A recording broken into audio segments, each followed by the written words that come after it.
Friends Technos 1930కి అందరికీ స్వాగతం. Date వచ్చేసరికి మార్చి 20, 2025. టైం వచ్చేసరికి 4 PM అవుతుంది. ఇప్పుడు వరకు ఉన్న న్యూస్ అయితే ఇవి. ఫస్ట్ న్యూస్ వచ్చేసరికి గూగుల్ నుంచి గూగుల్ పిక్సెల్ 9 అని లాంచ్ చేసింది. ఇండియాలో అఫీషియల్గా లాంచ్ చేశారు. అండ్ దీని ప్రైస్ వచ్చేసరికి 49,999 పెట్టారు. బ్యాంక్ ఆఫర్ గురించి ఎటువంటి ఇన్ఫర్మేషన్ అయితే లేదు. అండ్ ఈ ఫోన్ సేల్ కూడా కొద్దిగా లేట్గానే వస్తుంది. ఏప్రిల్లో రావచ్చు సేల్కి అయితే. లాస్ట్ జనరేషన్తో కంపేర్ చేస్తే మాత్రం ఈసారి మేజర్ చేంజ్ చేసింది వచ్చేసరికి బ్యాటరీలో చేశారు. బ్యాటరీ నార్మల్గా అయితే ఎప్పుడు పిక్సెల్ ఫోన్స్ 4400, 4500 లోపే ఉండేవి. ఇప్పుడు ఇది ఫస్ట్ టైం ఒక పిక్సెల్ ఏ సిరీస్ 9A ఫోన్ ఇది మీకు 5100 mAh బ్యాటరీతో వస్తుంది.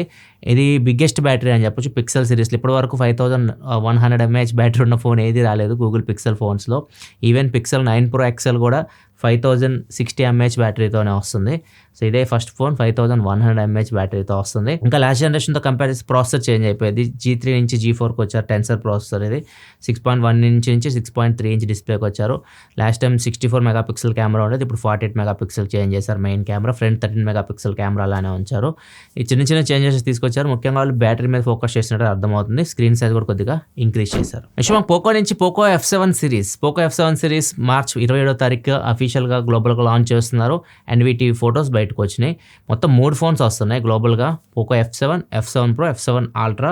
ఇండియా కూడా 2 ఫోన్స్ తీసుకొస్తామని చెప్తున్నారు. పోకో F7 Pro, Ultraలో ఏదో ఒక ఫోన్ తీసుకొస్తారు. పోకో F7 వచ్చేసరికి 8S ఎలీట్ ప్రాసెసర్తో వస్తుంది. పోకో F7 Pro వచ్చేసరికి 8 Gen 3 ప్రాసెసర్తో వస్తుంది. అండ్ పోకో F7 Ultra వచ్చేసరికి 8 ఎలీట్ ప్రాసెసర్తో అయితే వస్తుంది. అల్ట్రా మోడల్ నాకు తెలిసి ఇండియాకి తీసుకురాకపోవచ్చు, ఎందుకంటే అంత మార్కెట్ అయితే వీళ్ళకి లేదు. వీళ్ళు నాకు తెలిసి 8S elite and 8 Gen 3 processor అయితే వస్తున్నాయి. F7 Pro ఈ ఫోన్స్ ఇండియాకి అయితే తీసుకొని రావచ్చు. అండ్ వీటి ఫోటోస్ కూడా బయటకు వచ్చినాయి. ఈవెన్ బాక్సెస్తో పాటు ఐసీ యూనివర్స్ అయితే కొన్ని ఫోటోస్ రిలీజ్ చేశారు. ఇక్కడ నుంచి మీరు ఫోన్ ఫస్ట్ లుక్ అయితే చూడొచ్చు. నెక్స్ట్ మనకి యాపిల్ నుంచి iPhone 17 ఎయిర్లో అసలు పోర్ట్స్ లేకుండా ఫోన్ తీసుకురావాలని చెప్పి అనుకున్నట్లు రూమర్స్ వచ్చిన విషయం తెలిసిందే.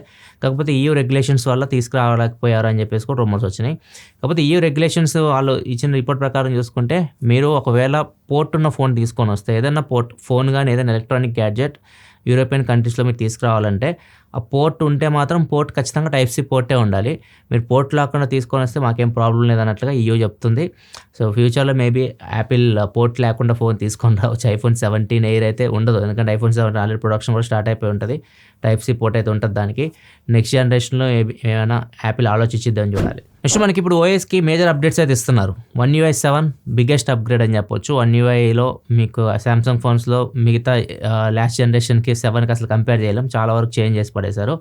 అలానే ఇప్పుడు iOS 19 కూడా చేంజ్ అయిపోతుంది. iOS 19 కూడా iOS ఇంతకుముందు జనరేషన్తో కంపేర్ చేస్తే చాలా బెటర్ చేయబోతున్నట్లు యాపిల్ చెప్తుంది. వివో FunTouchOS 16 రాబోతుంది కదా, దానిలో కూడా వీళ్ళు మేజర్ చేంజెస్ చేయబోతున్నట్టు చెప్తున్నారు. చాలా స్మూత్ చేయబోతున్నట్టు ఇవై చెప్తున్నారు. చూడాలి వచ్చిన తర్వాత ఎట్లా ఉంటుంది. నెక్స్ట్ న్యూస్కి వెళ్ళే ముందు డీల్ ఆఫ్ ది డే చూసుకుంటే ఫ్లిప్కార్ట్లో ట్యాబ్స్ మీద సేల్ నడుస్తుంది.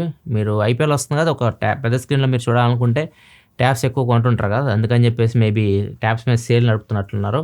ఇక మీకు మొత్తం లిస్ట్గా అనిపిస్తుంది చూడొచ్చు. ఒకవేళ మీరు ఏదైనా ట్యాబ్ విష్ లిస్ట్లో పెట్టుకొని ఉంటే అది తక్కువకి వస్తే ఇక్కడ నుంచి మీరు చెక్ చేయొచ్చు. అండ్ ఇంకో డీల్ కూడా ఉంది, IFB వాషింగ్ మిషన్. యాక్చువల్గా ఆ ప్రైస్కి 6 kg వాషింగ్ మిషన్స్ వస్తాయి. దీనిలో ఇప్పుడు మీకు ఆ ప్రైస్కి IFB బ్రాండ్లో 7 kg front loaded washing machine 5 star రేటింగ్తో వస్తుంది. ఇది మీకు 20,740 రూపాయలకు వస్తుంది. SBI కార్డ్ మీద మీకు 4,250 రూపాయలు డిస్కౌంట్ అయితే వస్తుంది. డీల్స్ మీరు చెక్ చేయాలనుకుంటే కింద డిస్క్రిప్షన్లో ఉంటాయి లింక్స్, అక్కడ నుంచి మీరు చెక్ చేయొచ్చు. నెక్స్ట్ మనకి స్టార్లింక్ ఇండియాకి రాబోతుంది. జియో అండ్ ఎయిర్టెల్తో పార్ట్నర్షిప్ కూడా తీసుకున్నారు. సో వీళ్ళు ఇంటర్నెట్ సర్వీసెస్ వచ్చేసరికి స్టార్లింక్ ప్రొవైడ్ చేస్తుంది.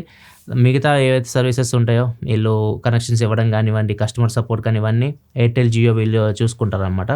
ఇట్లా ఒప్పందం అయితే కుదుర్చుకున్నారు. ఇప్పుడు VI కూడా ట్రై చేస్తుంది, వడాఫోన్ ఐడియా కూడా ట్రై చేస్తుంది ఈ లీగ్లోకి వెళ్ళడానికి, స్టార్లింక్తో పార్ట్నర్షిప్ తీసుకోవడానికి. మరి చూడాలి వీళ్ళని కూడా చేర్చుకుంటారు లేదు. అండ్ నెక్స్ట్ యూట్యూబ్లో ఒక బగ్ అయితే నడుస్తుంది. చాలామందికి యూట్యూబ్ వీడియోస్ అయితే iOS డివైస్లో చూస్తున్నారో, డెస్క్టాప్లో చూస్తున్నారో, టీవీలో చూస్తున్నారో, వాళ్ళకి క్వాలిటీ ఇష్యూస్ అయితే వస్తున్నాయి. వాళ్ళ ఇంటర్నెట్ కనెక్షన్ ఎంత స్ట్రాంగ్ ఉన్నా కానీ వీళ్ళ వీడియోస్ 144p కానీ 360p ఇంతవరకే ప్లే అవుతున్నాయి. వీళ్ళు HD క్వాలిటీ కూడా వెళ్ళట్లేదు అనమాట. సో అట్లా లో క్వాలిటీ వీడియో చూడాల్సి వస్తుంది. ఇంటర్నెట్ కనెక్షన్ మాత్రం స్ట్రాంగ్గా కనిపిస్తుంది. సో దీన్ని యూట్యూబ్ కూడా అడ్రస్ చేస్తుంది ఇష్యూని. దీని వర్క్ చేస్తాం, దీని తొందరగా ఫిక్స్ చేస్తాం అని చెప్పేసి చెప్తుంది. నెక్స్ట్ మన టెస్లా నుంచి టెస్లా రోబో ట్యాక్సీకి పర్మిషన్ అయితే వచ్చింది కాలిఫోర్నియాలో. ఒకవేళ టెస్లా రోబో ట్యాక్సీస్ తీసుకురావాలనుకుంటే తీసుకొని రావచ్చు. యూకేలో ఆల్రెడీ జనరల్ మోటార్స్ వాళ్ళు తీసుకొని వచ్చారు ఈ రోబో ట్యాక్సీలని క్రూజ్ అనే పేరుతోటి. అవి చాలా ప్రాబ్లమ్స్ క్రియేట్ చేసినాయి. రైడ్ మధ్యలో ఆపేయడం, డోర్లు లాక్ అయిపోవడం, డోర్లు ఓపెన్ అవ్వకపోవడం, కారు రోడ్డు మధ్యలో ఆగిపోయింది, ట్రాఫిక్ జామ్ అవ్వడం, ఇట్లాంటి ఇష్యూస్ చాలా అయితే ఫేస్ చేస్తారు. మరి చూడాలి టెస్లా వీటన్నిటిని ఎలా ఓవర్కమ్ చేస్తారు. రోబో ట్యాక్సీ అంటే లోపల అసలు డ్రైవరే ఉండడు. మీరు క్యాబ్ బుక్ చేసుకుంటే, రైడ్ బుక్ చేసుకుంటే డైరెక్ట్ కారే వచ్చేసిద్ది మీకు. లోపల డ్రైవర్ ఇట్లాంటి వాళ్ళు ఎవరు ఉండరు. మీరు ప్రాణాలు చేతిలో పెట్టుకొని వెనక్కి వెళ్ళిపోవడమే. యాక్చువల్గా టిండర్ నుంచి టిండర్ యూ అని చెప్పేసి కొత్త సర్వీస్ తీసుకొని వచ్చింది. టిండర్ యూ అంటే 18 to 24 ఏజ్ గ్రూప్ ఎవరైతే ఉంటారో వీళ్ళు చదువుకుంటూ ఉంటారు కదా. సో వాళ్ళు కాలేజ్ ఈమెయిల్ అడ్రస్ ఉంటుంది, వాళ్ళ కాలేజ్ డొమైన్ ఈమెయిల్ అడ్రస్ ఏదైతే ఉంటుందో దాంతో దీనిలో రిజిస్టర్ అవ్వచ్చు.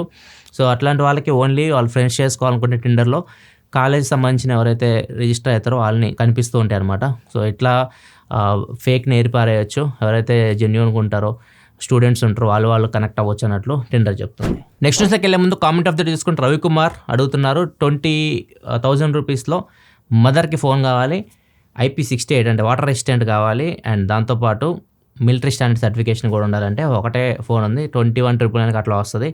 మోటోలా H50లో మీకు మిలిటరీ స్టాండర్డ్ సర్టిఫికేషన్ ఉంది, and IP68 water and dust రెసిస్టెంట్తో కూడా ఫోన్ అయితే వస్తుంది. నెక్స్ట్ మధ్యప్రదేశ్ రాజ్గర్లో ఫోన్ బ్లాస్ట్ అయింది. ఒక పానీపూరి వ్యక్తి 19 years పేరు వచ్చేసరికి అరవింద్. సో ఇతను ఫోన్ ఓవర్ నైట్ ఛార్జింగ్ పెట్టాడు, ఫోన్ జేబులో పెట్టుకొని వెళ్తున్నాడు బైక్ మీద, పాకెట్లోనే అది పేలిపోయింది. థర్డ్ పార్టీ బ్యాటరీ యూస్ చేసినట్టు చెప్తున్నారు. ఓవర్ హీట్ అయిపోయి ఫోన్ పేలిపోయినట్లయితే పోలీసులు చెప్తున్నారు. ప్రజెంట్ అయితే ప్రాణాలకైతే ఏం ప్రమాదం లేదు, కాకపోతే మొత్తం మీకు తొడ దగ్గర టూల్ కూడా కొంచెం డ్యామేజ్ అయితే అయింది. ఫోన్లో మీకు కాలిపోయే పార్ట్ ఏదైనా ఉందా అంటే అది మెయిన్ బ్యాటరీయే. సో బ్యాటరీ దగ్గర ఎప్పుడు కాంప్రమైజ్ అవ్వద్దు. ఒకవేళ బ్యాటరీ మీరు మార్పించుకుంటే ఒరిజినల్ బ్యాటరీకి వెళ్ళను, కానీ ఇలాంటి థర్డ్ పార్టీ బ్యాటరీలు, డూప్లికేట్ బ్యాటరీలకి అయితే అస్సలు వెళ్ళదు. నెక్స్ట్ మనకి హోలీ సెలబ్రేషన్స్ మనకంటే నార్త్లో బాగా చేసుకుంటారు, వీళ్ళు చూడండి ఇంకా బాగా ఆడారనమాట. సో ఇది చూస్తే మీకు భయం వేస్తుంది, ఏంది వీళ్ళు ఏమైపోయింది ఇలా కొడుతున్నారు ఏంది అనుకుంటారు వీళ్ళని. సో వీళ్ళు హోలీ ఆడడానికి బిల్లా ఉంటుంది, వాల్ పుట్టి ఉంటుంది చూసారా, దాంతో హోలీ ఆడారనమాట మన వాళ్ళు. తాగున్నారు, ఏమి కింద పోయింది ఇట్లా మన వాళ్ళకి మొత్తం పూసేసుకున్నారు. అది తర్వాత తెలిసిందన్నమాట, ఎండిపోయిన తర్వాత దాన్ని సుత్తులు పెట్టి ఇలా కొడుతున్నారు. ప్రస్తుతానికి అయితే మొత్తం తీసేస్తున్నారు, వాళ్ళకి మొత్తం రిమూవ్ చేశారు. కొద్దిగా అయితే ఇంకా అలానే ఉంది. ఇట్లా ఉంటారు అన్నమాట నార్త్లో, చప్రీస్ అంటారు వీళ్ళని. తలకి గెలక పెట్టుకోవడానికి ఎక్కడైనా పెట్టుకుంటే ఇంకా కష్టం అయిపోయింది. నెక్స్ట్ మనకి Telangana women's commission Telugu film ఇండస్ట్రీకి అయితే వార్నింగ్ అయితే వస్తుంది. ఎందుకంటే రీసెంట్గా కొన్ని సాంగ్స్ వస్తున్నాయి, మహిళల్ని అసభ్యకరంగా చూపిస్తున్నారని చెప్పేసి వీళ్ళు సీరియస్ అయితే అయ్యారు. ముఖ్యంగా 3 సాంగ్స్ని వీళ్ళు ప్రస్తావించారు కూడా.